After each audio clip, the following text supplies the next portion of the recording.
열왕기하 4장을 살피면서 우리들의 시선을 지금까지 매주 살폈던 남북 왕들의 이야기에서 잠깐 돌려 하나님의 사람 저 엘리사에게로 향해 보겠습니다.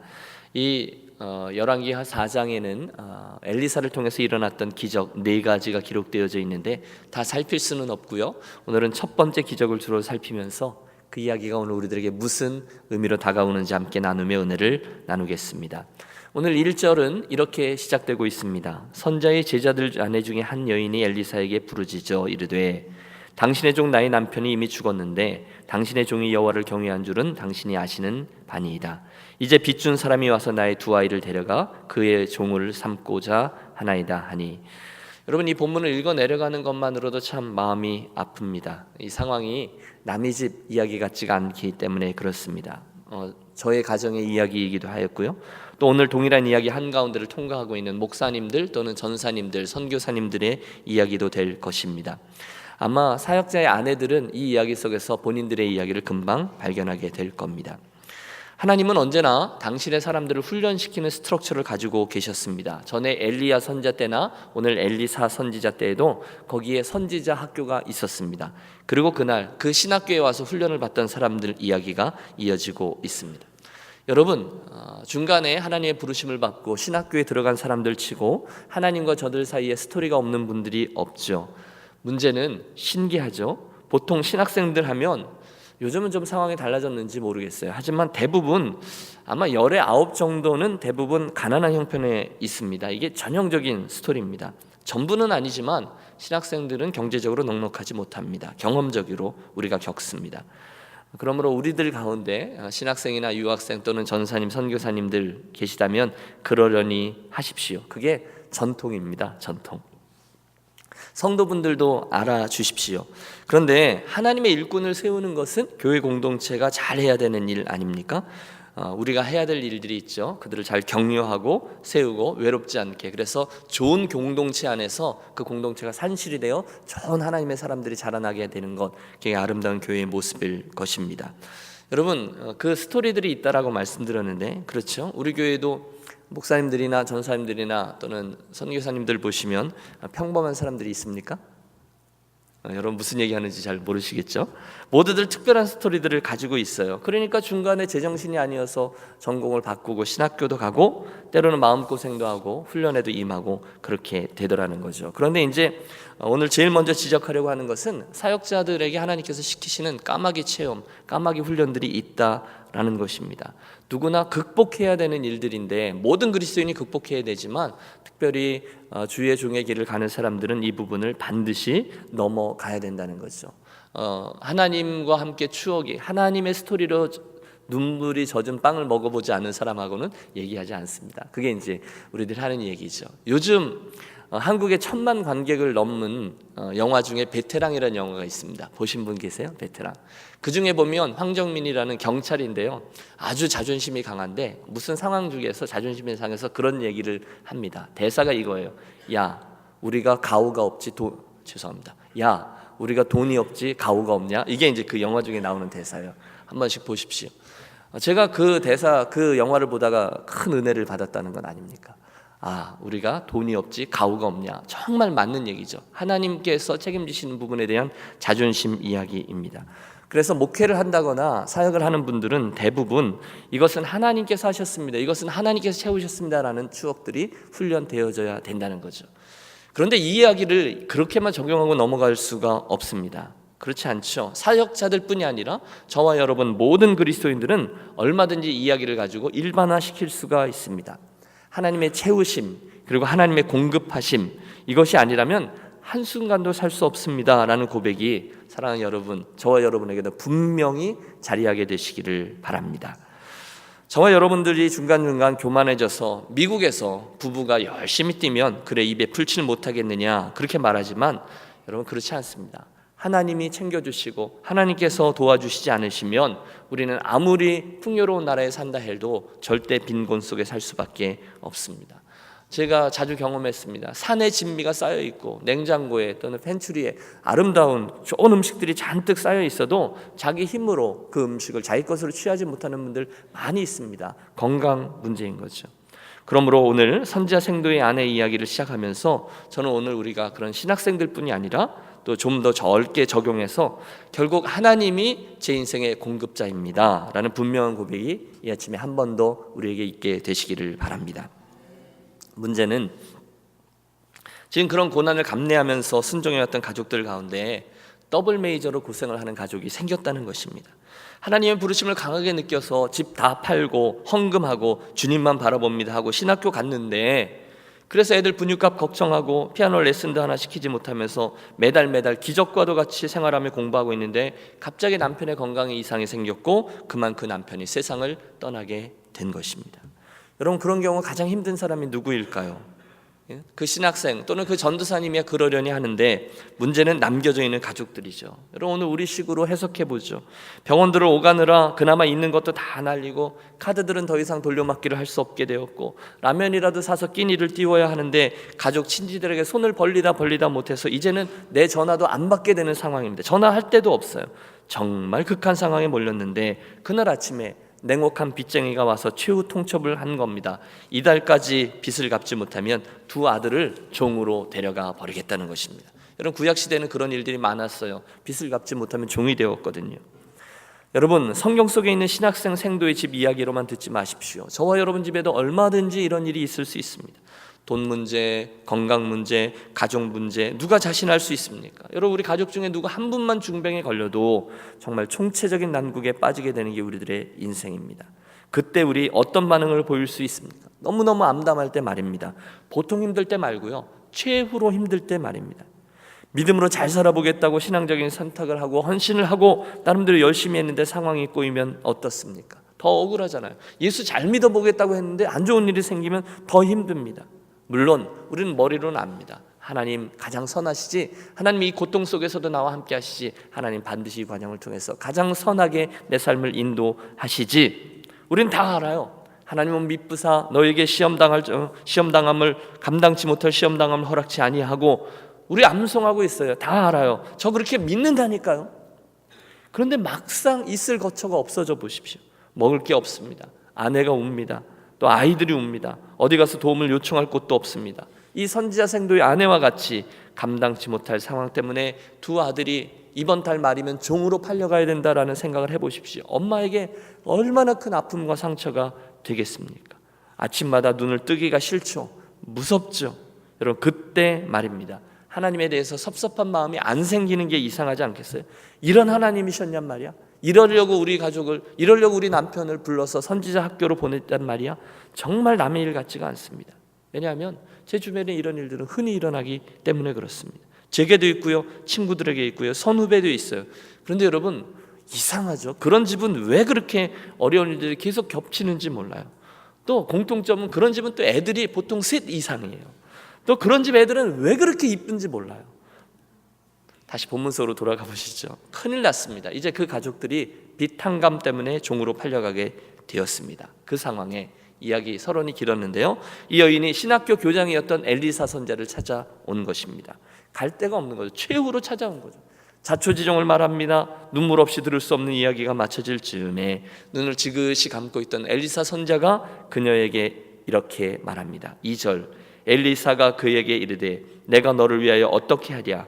네 집에 무엇이 있는지 내게 말하라. 그가 이르되 계집종의 집에 기름 한 그릇 외에는 아무것도 없나이다. 제가 엘리사 선지자가 되어봤습니다.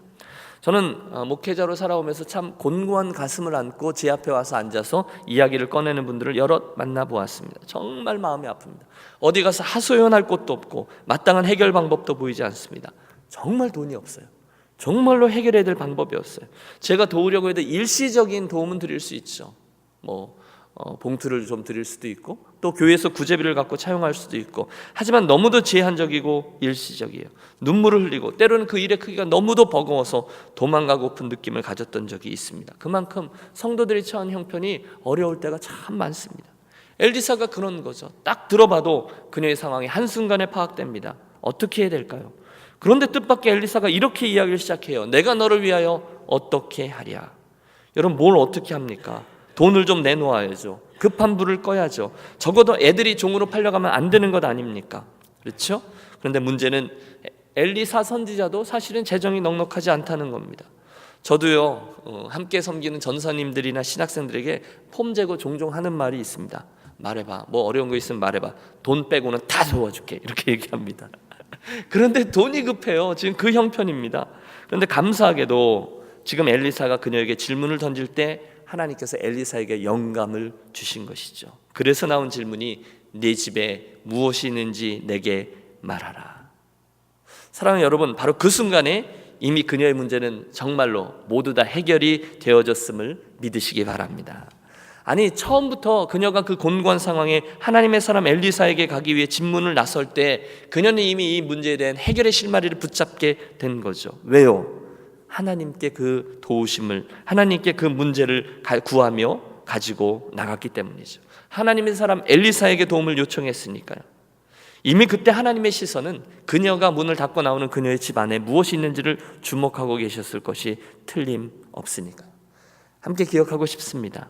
저와 여러분이 인생의 여정을 걷다가 너무너무 곤고하여졌을 때, 그때 교만함이나 자존심을 다 내려놓고 하나님께 나와 주님 어떻게 해야 합니까? 주님 정말 어떻게 해야 합니까? 하고 토로할 때, 아니 주님이라고 그분의 이름을 부르기 시작할 때 이미 하나님은 저와 여러분의 마음의 간구를 다 보셨음을 믿으십시오. 그 순간에 이미 하나님의 마음에는 긍휼이 흐르기 시작하는 거죠. 여러분, 어른들의 말 중에 그런 말이 있잖아요. 엄마는 아이의 울음소리만 들어도 젖이 돈다. 맞죠? 엄마는 그 아이의 울음소리만 들어도 벌써 그 아이에 대한 사랑과 긍휼 때문에 그 아이에게 필요한 것을 본능적으로 준비합니다. 성경에 보면요, 그런 예가 참 많습니다. 한나가 슬픔을 짓누르고 성전 바닥에 엎드리는 순간에 이미 하나님의 긍휼이 그녀에게 임하죠. 히스기야가 눈물을 흘리며 성전 벽을 바라보고 기도를 시작했을 때 하나님의 은혜가 그에게 흐릅니다. 우리가 몇 주 전에 살폈던 대로 아합 왕, 그 악했던 왕 아합도 잠깐 하나님 앞에 걸음걸이를 천천히 하며 회개하는 태도를 취하자 하나님이 당신의 심판을 유예하셨습니다. 그러므로 여러분, 계속 기억하겠습니다. 오늘 하나님의 은혜가 필요하십니까? 빨리 겸손히 그분 앞에 나아가 그분께 고개를 숙이고 도움을 구하는 것입니다. 그러면 그분은 반드시 저와 여러분을 받아주십니다. 이유는 한 가지입니다. 저와 여러분이 그분의 사랑스러운 자녀이기 때문입니다. 다른 이유는 없어요. 제가요, 지난달에 동부로 집회를 다녀오는데 떠나는 날 저희 막내가 아침에 차 사고를 냈습니다. 아침에 학교를 간 친구가 좀 이따 전화가 와서 급하게 달려가 보니 앞차를 들이받았고 그 차가 또 앞차를 들이받은 거예요. 그래서 겨우겨우 어떻게 처리하고 제가 겨우 비행기를 탔어요. 그리고 이제 동부로 이동하고 집회를 잘 마쳤는데, 그 마치는 날 주일에 함께 그 교회에 식사를 하는 테이블에 아주 재미있는 집사님 한 분이 다가오셔서 친근하게 제 옆에서 밥을 드시면서 뜬금없이 얘기를 하는 거예요. 이제 몇 분이 앉아 있는데 무용담이 시작됐던 것 같아요. 당신이 그 집안의 말썽꾸러기 막내였는데 하루는 형들이 125cc 오토바이를 타고 왔다는 거예요. 얼마나 신기하고 신비합니까? 그래서 새벽에 몰래 그 막내가 형 오토바이 125cc 굉장히 크잖아요.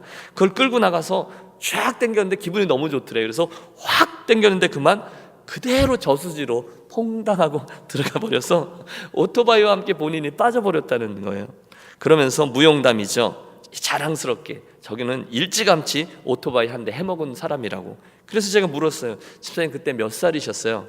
그랬더니 18살 때였대요. 그래서 제가 한마디 했죠. 17살에 차 한 대 해먹은 놈 저기 있습니다. 이런 얘기를 했어요. 힘들더라고요. 짜증도 나고요. 3일 동안 전화하고 그러는 게 보통 힘들지 않지 않습니까? 짜증도 나고. 그 차가 어떻게 구한 차인데 자식이 그걸 해먹어? 막 불평이 나와요. 어휴 자식. 그런데 한 이틀쯤 지나니까 그게 아니더라고요. 그리고 여러분 가만히 생각해 보니까 묵상해 보니까 얼마든지 더 큰 일이 일어날 수 있는 상황이었던 거예요. 그런데 하나님이 지켜주신 거더라고요. 그래서 그날은요, 제가 명명했습니다. 제 아들이 차 한 대를 해먹은 날이 아니라 제 아들을 다시 얻은 날인 거죠. 그게 자녀에 대한 부모의 마음입니다. 얼마나 감사한지 모릅니다. 그래서 제 처에게 전화했습니다. 이번 주일에 감사헌금 해라 이러면서 얘기했습니다. 하나님도 그렇습니다. 여러분, 우리 하나님이 저와 여러분 한 사람 한 사람을 구원하기 위해서 얼마짜리 차를 없앴는지, 제가 표현이 좀 그랬다면 용서하십시오. 얼마짜리를 내놓았는지를 생각해 보십시오. 값으로 표현할 길이 없죠. 독생자 예수 그리스도를 내어 주셨잖아요. 사랑 때문이죠. 다른 이유가 없습니다. 하나님은 저와 여러분의 어떤 모습으로 있다 할지라도 우리를 향한 당신의 사랑을 내려놓지 않습니다. 우리가 하나님을 향해서 10가지 중에 9가지를 잘못하다가도 한 가지만 잘하면 하나님은 와르르 마음의 빗장을 여시고 우리를 와르르 안아주십니다. 그게 뭐죠? 하나님이 가장 기뻐하시는 일, 그분을 아버지로 고백하며 사랑을 고백하며 하나님, 주님 그러면서 나아오는 것입니다. 하나님은요, 우리가 당신을 향해서 고개를 돌리고 당신을 나아오기만 하면 반드시 받아주시고 반드시 치유해 주시고 새롭게 우리들을 만들어 빚어주시는 분이심을 믿으시기 바랍니다. 지금 그 일이 이 가정에 일어나고 있는 거죠. 우리들의 시선을 엘리사에게 돌려보십시오. 너에게 있는 것이 무엇이냐 물었습니다. 너무너무 중요한 질문입니다. 그 앞에 있었던 선지자 엘리야에게도 비슷한 경험이 있었잖아요. 사르밧 과부에게 내게 있는 것을 내게 구하라. 그래서 마지막 남은 떡과 그 기름뿐입니다. 그것을 내게로 가져오라. 이런 말도 되지 아니하는 요구를 했던 엘리야가 있었다면 오늘 엘리사도 똑같습니다. 너 가진 게 무엇이냐? 너에게 있는 것이 무엇이냐? 그렇다면 우리는 엘리야나 엘리사가 던진 이 질문 속에 담긴 하나님의 의도를 이해해야 합니다. 우리는 이 속에서 하나님이 우리를 다루시는 패턴을 발견합니다. 주님은 지금 그 가난한 여인들에게서 마지막으로 남겨져 있는 기름과 가루를 내놓아라 말씀하시는데 관심이 있지 않습니다. 마지막 남긴 그것, 무엇 갖고 있느냐? 그것 갖고 나에게 내놓아라. 그게 문제가 아니라는 거예요. 대신에 우리가 믿음의 눈으로 보면 하나님은 그녀들의 삶 속에 있는 기적의 씨앗이 될 만한 것이 무엇인지를 그들로 확인케 하기를 원하셨습니다. 지금 그 과부에게 너희 집에 없는 게 뭐냐라고 물으셨다면 여러분 얼마나 많은 리스트가 나왔을까요? 한 100가지는 좋게 됐을 겁니다. 돈도 없고 먹을 것도 없고 뗄감도 없고 덮을 것도 없고. 그런데 엘리사는 지금 그녀에게 없는 것을 생각하라가 아니라 있는 것을 생각하라고 묻는 거예요. 내게 있는 것이 무엇이냐? 왜요? 헌금하라고 하시려고요? 여러분 걱정하지 마십시오. 그게 아니라 하나님 우리들에게 있는 기적의 씨앗과 믿음의 씨앗이 있는지를 확인하고, 아니 우리에게 확인시키기를 원하시는 분입니다.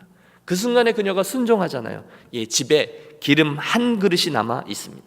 영감을 받은 엘리사가 명합니다. 이웃에게 가서 그릇을 빌리라. 대신에 적게 빌리지 말고 빌릴 수 있는 한 최대한으로 빌리라. 그리고 기적이 일어납니다. 여러분 물론 기적도 기적이고 놀랍습니다. 그의 문제가 일순간 해결되잖아요. 완전히 해결되잖아요. 하지만 저는 그 전에 이 밀고 땡기는 이 줄다리기 속에서 하나님이 말씀하시는 너무너무 어울리지 아니하는 이미지 2가지를 매치시켜보고 싶습니다. 여러분 생각해 보십시오. 지금 그녀와 엘리사 선지자가 이야기하고 있는 그것들의 이미지를 대조해 보라는 말씀입니다.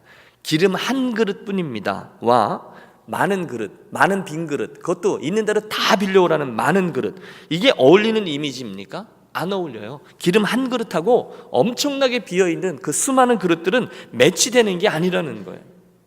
그런데 여러분 하나님의 기적 속에 우리 신앙의 묘미가 있습니다. 그게 원래 그렇다는 거예요. 우리들 믿음의 길에는 항상 이렇게 매치되지 않을 것 같은 이미지들을 매치시키는 하나님의 손길이 있어요. 하나님 그걸 너무너무 좋아하세요. 여러분 생각해 보세요. 소년 다윗의 손에 들려져 있는 자그마한 물맷돌하고 블레셋의 인간 병기인 골리앗하고 이게 매치가 되지 않습니다. 절대 어울리지 않아요. 그러나 믿음의 길에는 그런 일들이 많이 나옵니다. 시간이 별로 없음, 그러나 예배의 자리를 사모함, 이게 매치되지 않아요. 그러나 하나님 매치시킵니다. 시간 많음, 예배, 이거는 매치될 수 있어요. 그러나 시간 별로 없음과 예배나 성경 공부는 매치되지 않아요. 그런데 하나님은 그것들을 어울리게 하십니다. 마지막 남은 가루 먼저 내게로 가져오라. 이건 말이 되지 않습니다. 그런데 성경 걸 매치시킵니다. 이런 예는 끝이 없습니다. 세상 영광과 그리스도의 십자가는 전혀 매치되지 않습니다. 그런데 하나님은 그걸 맞추십니다. 가벼운 지갑과 정성스러운 헌금은 말이 되지 않아요. 과부의 2 랩돈 이야기 기억하시죠? 그러나 주님은 그것을 매치시킵니다. 인간적으로는 안 맞아요. 그러나 하나님은 그 매치로 우리들을 초대합니다. 나의 자존심과 겸손한 섬김 매치되지 않아요? 그러나 하나님은 그것들을 매치시킵니다. 이해가 되십니까? 제가 지난 주간에 중국으로부터 이메일을 하나 받습니다. 몇 달 전에 제가 한번 소개한 적이 있었던 사역자들인데 그들의 스토리는 강원도에서 시작됩니다. 가난한 산골 마을에서 예수 믿다가 쫓겨난 처자가 신학교를 가면서 자기가 농협에서 근무하면서 갖고 있었던 모든 것들을 다 헌금하고 신학교로 갑니다. 목사님이 말립니다. 이거 가지고 가서 신학교 가서 등록금 해라. 목사님, 제가 이거 가지고 가면 몇 년간 편안할 수는 있겠지만 돈을 의지할 것 같아요. 그리고 하나님께로 내어놓고 신학교 가서 생고생을 합니다. 그리고 나서 하나님의 스토리들이 이어집니다. 여러분, 이게 매치가 되지 않습니다. 자기의 적금 통장과 신학교 입학하고는 잘 매치가 되지 않아요. 전 재산 드림 매치되지 않아요. 하지만 당돌한 처자가 그러고 떠납니다. 그리고 고생 별 고생이 계속 이어지지만 그 노처녀가 결국은 하나님의 손 이끌림에 의해서 연변과기대 선교사로 가서 농협에 근무했던 근무 경력 때문에 그곳에서 연변과기대 수석 졸업하는 청년과 만나서 결혼을 하게 됐죠. 그 청년은 또 다른 스토리, 아버지는 자살한 조선족 후예였는데 비극적인 인생 속에서 그 과기대에 와서 예수를 믿습니다. 두 사람이 카이스트에 와서 PhD를 하고 공학 박사가 되고 또 자기 모교 연변과기대에서 교수 초빙이 있었지만 미국으로 건너와서 신학교를 마칩니다. 그때 이제 달라스에서 함께 생활을 했죠. 그리고 나서 그 모든 이제 중국으로 돌아가면 고생 끝 행복 시작에 편안한 삶이 시작되었지만 또다시 빈 그릇을 택해 갑니다. 청도 그곳에 가서 동행학교라는 중국에는 그 산하 제한 정책 때문에 아이가 좀 이상하게 태어나고 조금 건강에 문제가 있으면 아예 신고도 안 하고 보고도 하지 않고 아예 없는 자식 취급을 합니다. 그래서 다 집에만 두고 있어서 그들을 돕는 동행학교, 장애우 학교를 합니다. 중국에서 장애우 학교는 정말 어렵습니다. 그런데 이제 그곳에서 그런 이야기가 계속 진행이 되죠. 그 아이들을 집안에서 안 내보내려고 하기 때문에 중국 분들이 더 하다고 합니다. 그래서 차가 한 대 필요하다 그래서 저희들이 이렇게 펀드레이징을 해서 차도 하나 사드리고 그랬던 적이 있습니다. 드리려는 말씀은 이것입니다. 그녀의 삶 속에 그리고 그 남편분의 삶 속에 계속해서 이 매치되지 않은 스토리들이 매치되는 일들이 계속해서 일어나요. 그게 하나님의 스토리라는 거죠. 신학교를 갈 때 그 몇백만 원 자기가 가져가면 얼마나 유용하게 쓰겠습니까만 그것 하나님 제가 이것 의지하게 될 것 같아요. 결연한 의지로 나갔을 때 하나님은 당신 머릿속에서 벌써 10년 후에 중국 땅에서 매치될 신랑감을 준비하고 계신 거죠. 자기들이 포기한 교수 초빙이라는 그 멋들어진 이야기와 동행학교는 별로 매치가 되지 않지만 하나님께서 매치해 주신 아름다운 스토리들이 많이 있습니다. 시간이 많이 갔는데 그 다음 이야기는 여러분께서 다 아시는 대로입니다. 다행히 그녀가 사이가 좋았는지 이웃들에게서 어마어마한 빈 그릇들을 다 빌려다가 놓고 그 방 안에 들어가 문을 닫고 여러분 그녀와 하나님과의 스토리인 거죠. 그릇들마다 그곳에 기름을 붓습니다. 그리고 그 기름 한 병과 많은 빈 그릇을 하나님께서 드디어 매치시켜 주시죠. 그릇들이 다 채워지자 기름도 그치고 그들이 들고 있던 기름병과 하나님 나라의 기름병이 기름 창고가 보이지 않는 호수로 연결이 되어 있었나 봐요. 기름을 팔고 재산을 청산하고 기적의 스토리가 되었습니다. 사랑하는 여러분, 이 아침 그러므로 엘리사 선지자와 이 선지자 생도의 가정 사이에 있었던 이야기를 통해서 제가 원하는 바는 단 한 가지입니다. 저와 여러분 인생의 모든 영역에 바로 이런 아름다운 기적의 스토리들, 특별히 하나님께서 우리들이 보기에는 어울리지 아니하는 매치지만 하나님께서 매치하는 아름다운 이미지들이 많이 생겨났으면 하는 것입니다. 우리 믿음 생활 중에 한 번쯤은 내가 정말로 하나님의 사람답게 살아가리라, 내가 꼭 순종하리라, 이런 결단의 과정들이 있게 되시기를 바랍니다. 그런 때 많이 있잖아요. 하나님 정말 계신 거야? 어떻게 나에게 이러실 수가 있어? 라는 마음이 들 곤고한 때를 우리가 종종 만납니다. 그럴 때 여러분 그때의 그 스토리로 돌아가서 맞아, 내 삶에 있었던 기름 한 병 스토리 들어가서 그 스토리를 붙잡고 또다시 이 길을 갈 수 있을 만큼 정말 아름다운 하나님과 나만이 아는 스토리들이 생겨나시기를 바랍니다. 기도하겠습니다. 하나님 참 감사합니다. 오늘 우리들 모두가 그날 그 가난한 선지자 생도의 아내가 행했던 대로 어려운 일 가운데, 참 곤고한 일 가운데 주님 하며 주께로 나오는 지혜로운 성도들과 교회만 되게 하여 주시옵소서. 우리에게 없는 것을 주목하는 것이 아니라 하나님의 기적과 믿음의 씨앗들을 주목하는 지혜로운 자들이 되게 해 주옵소서. 우리들의 눈으로는 잘 매치가 되지 아니하는 믿음의 원리들을 우리들의 순종함으로 매치하여 결국 하나님 주시는 기름 부음의 축복들을 받아 누리고 또 다른 이들에게 멋들어지게 하나님의 영광을 드러내고 간증하는 인생들만 되게 하여 주시옵소서. 존귀하신 주 예수 그리스도의 이름으로 기도하옵나이다. 아멘.